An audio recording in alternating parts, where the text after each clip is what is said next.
네, 오늘은 신명기 20장 말씀 같이 나누도록 하겠습니다. 하나님과 함께하는 거룩한 영적 전쟁.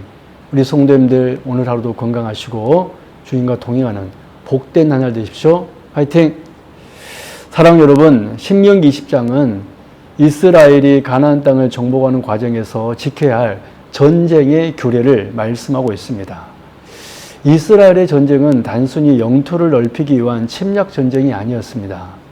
하나님께서 친히 왕이 되시고 앞서 싸우시는 거룩한 전쟁이었습니다.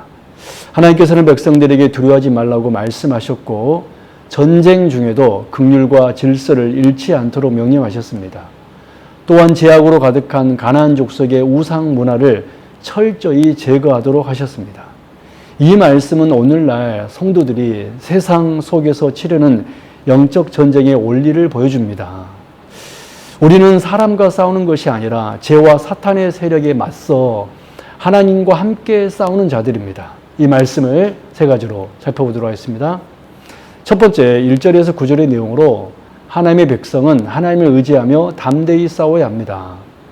하나님께서는 이스라엘이 전쟁터에서 적의 군대와 말과 병거를 보더라도 두려워하지 말라라고 말씀하셨습니다. 왜냐하면 애굽에서 그들을 구원하신 하나님께서 지금도 함께 싸우시기 때문입니다. 제사장은 백성들에게 하나님께서 함께 하신다는 사실을 선포하며 믿음을 갖게 했습니다.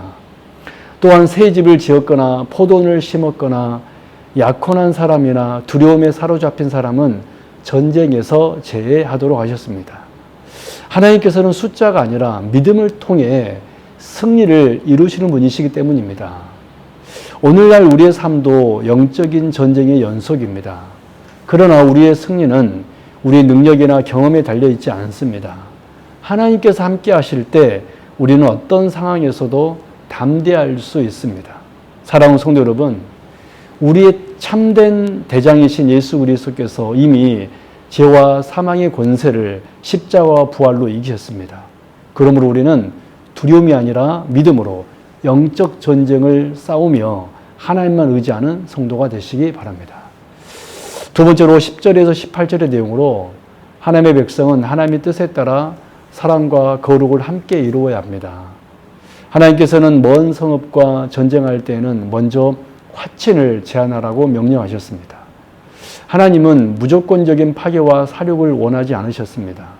평화를 먼저 선택하도록 하셨습니다. 그러나 가나안 족속만은 예외였습니다. 그들은 오랜 세월 우상 숭배와 극심한 제약으로 하나님의 심판이 결정된 민족들이었기 때문에 철저히 진멸해야 했습니다. 이는 이스라엘이 그들이 우상 숭배를 배우지 않도록 하기 위한 하나님의 거룩한 명령이었습니다. 오늘날 우리는 사람을 미워하거나 정죄하는 싸움을 하는 것이 아닙니다. 오히려 모든 사람에게 복음을 전하며 화평을 이루어야 합니다. 그러나 죄와 타협해서는 안 됩니다. 죄는 끝까지 버려야 하며 거룩을 지켜야 합니다. 사랑하는 성도 여러분, 예수 그리스도는 우리에게 화평을 이루게 하시는 평화의 왕이십니다.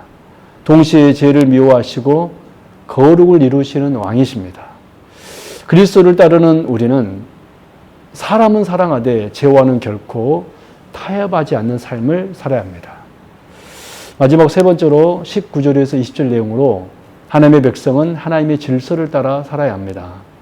하나님께서는 성을 포위하더라도 과실나무는 베지 말라고 명령하셨습니다. 먹을 수 있는 나무까지 무분별하게 파괴하지 말라는 것입니다. 하나님께서는 전쟁 가운데서도 질서와 절제를 요구하셨습니다. 생명을 유지하는 나무는 보호하고 필요한 경우에만 열매 맺지 않는 나무를 사용하도록 하셨습니다. 이는 하나님의 백성이 어떤 상황에서도 하나님의 창조 질서와 지혜를 존중해야 함을 보여줍니다. 목적을 위해 모든 수단을 정당해서는 안 됩니다.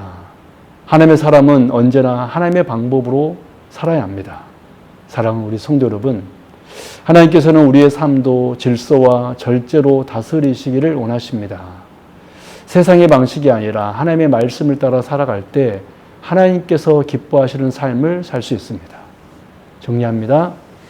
신명기 20장은 하나님의 백성이 어떤 자세로 영적 전쟁을 치러야 하는지를 가르쳐 줍니다.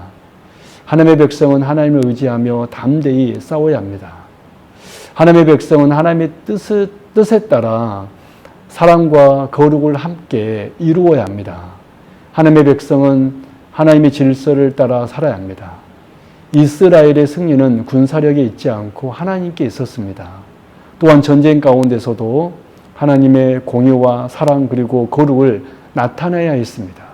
이 모든 말씀은 예수님 안에서 완성됩니다.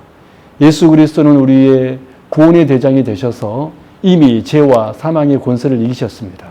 우리는 그리스도의 승리를 믿고 담대히 영적 전쟁을 싸우는 사람들입니다. 또한 그리스도의 사랑으로 세상과 화평을 이루되 죄와는 끝까지 타협하지 않는 거룩한 삶을 살아야 합니다. 사랑하는 성도 여러분, 하나님만 의지하며 믿음으로 영적 전쟁을 싸우십시오. 사람은 사랑하되 죄는 멀리하십시오. 그리고 언제나 하나님의 말씀과 질서를 따라 살아감으로 승리하시는 하나님의 은혜를 날마다 경험하는 저와 여러분 되시기 바랍니다. 아멘.